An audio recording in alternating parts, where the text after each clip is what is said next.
নমস্কার সবাইকে, আবার একটা দারুণ স্বাদের রেসিপির সাথে আমার রান্নাঘরে আপনাদের স্বাগত জানাই। আমরা রেস্টুরেন্টে যে ক্রিসমি চিলি বেবিকর্ন খেয়ে থাকি তারই রেসিপি শেয়ার করব।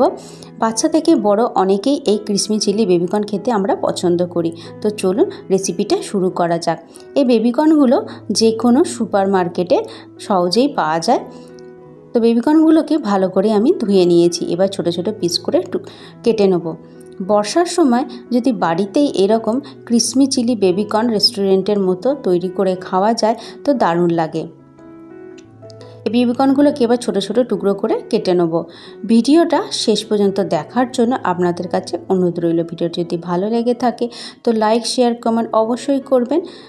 চ্যানেলটা সাবস্ক্রাইব করে পাশে থাকবেন। আর নিত্য নতুন রান্নার ভিডিও বা রেসিপি পাওয়ার জন্য পাশে থাকা বেল আইকনটা অবশ্যই প্রেস করুন। আমি যখনই কোনো নতুন ভিডিও আপলোড করব আপনাদের কাছে নোটিফিকেশান চলে যায়। তো এইভাবে কেটে নেব আমি বেবিকর্নগুলোকে। এই বেবিকর্নগুলো কাটা হয়ে গেলে কিছু ভেজিটেবলস আমি নেবো। এখানে আমি দু রকমের ক্যাপসিকাম, আমার কাছে দু রকমের ক্যাপসিকাম ছিল, সেই দু রকমের ক্যাপসিকাম নিয়ে নেবো। দিয়ে দেবো লাল আর গ্রিন। আপনারা চাইলে এই ক্যাপসিকামটা স্কিপও করতে পারেন, শুধু পেঁয়াজ দিয়েও করতে পারেন। তো বেবিকর্নগুলোকে সব কেটে নিয়েছি আর ক্যাপসিকামগুলোকেও অর্ধেক করে আর পেঁয়াজটাকেও কেটে নিয়েছি আর ছোটো ছোটো কিউবস করে। এবার এই বেবিকর্নগুলোকে সেদ্ধ করব। তার জন্য কড়াইতে বসিয়ে দিয়েছি জল গরম হয়ে গেলে দিয়ে দেবো অল্প পরিমাণে নুনটা ভালো মতো জলের সাথে মিশিয়ে দিয়ে দেবো এই বেবিকর্নগুলো। 5 থেকে 7 মিনিট হাই ফ্লেমে এটাকে চাপা দিয়ে সেদ্ধ করে নেব। 5 থেকে 7 মিনিট পর চাপাটা খুলছি। তো বেবিকর্নগুলো একমত সেদ্ধ হয়ে গেছে। এবার এগুলোকে জল থেকে ছেঁকে নিয়ে ঠান্ডা করে নেব। এবারে একটা ব্যাটার রেডি করব। নিয়ে নেব 2 টেবিল চামচের মতো ময়দা আর দেবো 1 টেবিল চামচের মতো কর্নফ্লাওয়ার। আপনারা ময়দা বা কর্নফ্লাওয়ার পরিমাণটা কম বেশি করে নিতে পারেন। দিয়ে দেবো গোলমরিচের গুঁড়ো 1/2 টেবিল চামচ। তারপর দেবো লাল লঙ্কার গুঁড়ো আর দেবো নুন আন্দাজ মতো। নুনটা কম দিচ্ছি যেহেতু আগে সেদ্ধ করার সময় নুন দিয়েছিলাম। এবার আদা রসুনের পেস্ট দেবো 1/2 টেবিল চামচের মতো। এবার সব কিছু ভালো করে মিশিয়ে নেবো এই গুঁড়োর সাথে, যাতে মশলাগুলো ভালো মতো মিশে যায়। ভালো মতো মেশানো হয়ে গেলে ঠান্ডা করে রাখা বেবিকর্নগুলো এতে দিয়ে দেবো। বেবিকর্নগুলোকে অবশ্যই ঠান্ডা করতে হবে, করে তারপর কোটিং করতে হবে, নাহলে বেবিকর্নগুলো ভাজার সময় ভালো মতো ভাজা হবে না, মানে কোটিংগুলো ছেড়ে যেতে পারে। তো ঠান্ডা করে নিয়ে তারপর আমি কোটিংটা করছি। তো হাত দিয়ে ভালো করে মাখিয়ে নিচ্ছি। এই মাখানো হয়ে গেলে এটাকে কিছুক্ষণ রেখে দেবো। কড়াইতে সাদা তেল বসিয়ে দিয়েছি। তেলটা গরম হয়ে গেলে একটা একটা করে এগুলোকে এবার ভেজে নেব। বেশি ভাজার দরকার নেই, অল্প পরিমাণে ভাজলেই হয়ে যায়, মানে একটু লাল লাল ভেজে নিলেই হয়ে যায়। কারণ বেবিকর্নগুলো আগেই সেদ্ধ করে নিয়েছি, তাই বেশি ভাজার দরকার নেই। একটু যখন লাল হয়ে যাবে এগুলোকে সব তুলে নেব। তো এইভাবে সব বেবিকর্নগুলোকে আস্তে আস্তে ভেজে নেব।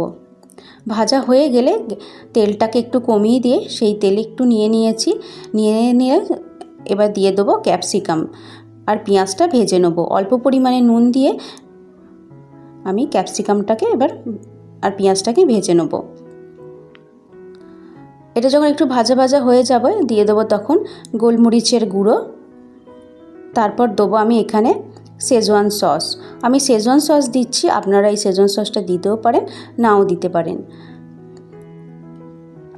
1 টেবিল চামচের মতো শেজওয়ান সস দেবো আর 2 টেবিল চামচের মতো দেবো টমেটো কেচাপ।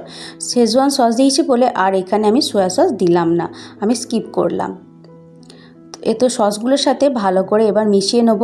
মেশানো হয়ে গেলে তারপর আমি দেবো এই বেবিকর্নগুলো। এটা যখন একটু ভাজা ভাজা হয়ে যাবে তারপর এই বেবিকর্নটা দিয়ে দেবো। ভাজা বেবিকর্নগুলো দিয়ে আবারও মিশিয়ে নেব। গ্যাসের ফ্লেমটা কম করে রেখেছি, কম করে রেখে এটা করছি। তো ভালো করে মিশিয়ে নিয়েছি। ভালো করে যখন মেশানো হয়ে যাবে তখন 1 টেবিল চামচ মতো কর্নফ্লাওয়ার একটা বাটিতে গুলিয়ে নিয়ে দিয়ে দিচ্ছি এতে। গ্যাসের ফ্লেমটা কম করে রেখে আবারও এটাকে ভালো করে নেড়ে ছেড়ে নেব।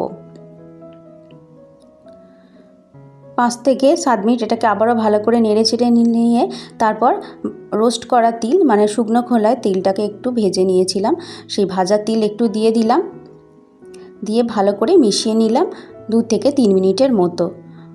তা 2 থেকে 3 মিনিট নেড়ে নিলেই রেডি হয়ে যাবে আমাদের রেস্টুরেন্ট স্টাইলে ক্রিসমি চিলি বেবিকর্ন। ওপর থেকে ছড়িয়ে দেবো আরও একটু ভাজা তিল, দেখতে সুন্দর লাগবে। আর দিয়ে দেবো অল্প পরিমাণে একটু ধনেপাতা কুচি। রেসিপিটা কেমন লাগলো অবশ্যই কমেন্ট করে জানাবেন। ভালো লাগলে লাইক, শেয়ার, কমেন্ট, চ্যানেলটা সাবস্ক্রাইব করে পাশে থাকবেন। আরও নিত্য নতুন রান্নার ভিডিও বা রেসিপি পাওয়ার জন্য, ভিডিওটা দেখার জন্য অসংখ্য ধন্যবাদ। সবাই ভালো থাকবেন, সুস্থ থাকবেন আর আমার সাথে থাকবেন।